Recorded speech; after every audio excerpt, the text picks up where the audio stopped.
2004ஆம் ஆண்டு சுனாமியில் தமிழகம் மிக கடுமையாக பாதிக்கப்பட்டது.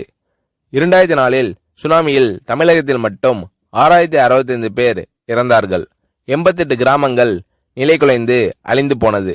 இந்த சூழ்நிலையில் அம்மா அவர்கள் எடுத்த நடவடிக்கையால் 10 கிராமங்களுக்கு ஒரு அமைச்சர், ஒரு IAS அதிகாரி, ஒரு PRO என்ற ஒரு குழுவை அமைத்து உலக வரலாற்றிலேயே இது போன்ற மீட்பு நடவடிக்கை இருந்திருக்காது என்ற அளவில் 3 நாளில் பாதிக்கப்பட்ட கிராமங்களுக்கு மின்சாரம் வழங்கப்பட்டது. குடிநீர் வசதி செய்து தரப்பட்டது. இந்த மின்னல் வேக நடவடிக்கையால் அப்போதிருந்த இந்திய ஜனாதிபதி அப்துல் கலாம் மற்றும் அமெரிக்காவின் முன்னாள் அதிபர் கிளின்டன் ஆகியோரின் பாராட்டுகளை அம்மாவின் அரசு பெற்றது.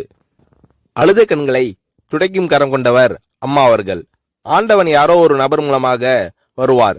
தமிழ்நாட்டிற்கு கிடைத்த தெய்வம் அம்மா அவர்கள்.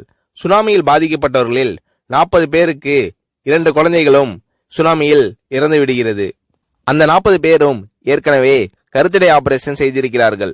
பெற்றோர்கள் மட்டும் உயிர் பிழைத்திருக்கிறார்கள்.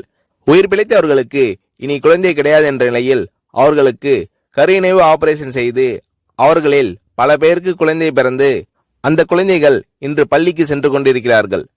நாகப்பட்டினத்தில் அம்மா அவர்கள் மீனவர்களை சந்தித்த போது மீனவர்கள் கதறி அழுதார்கள்.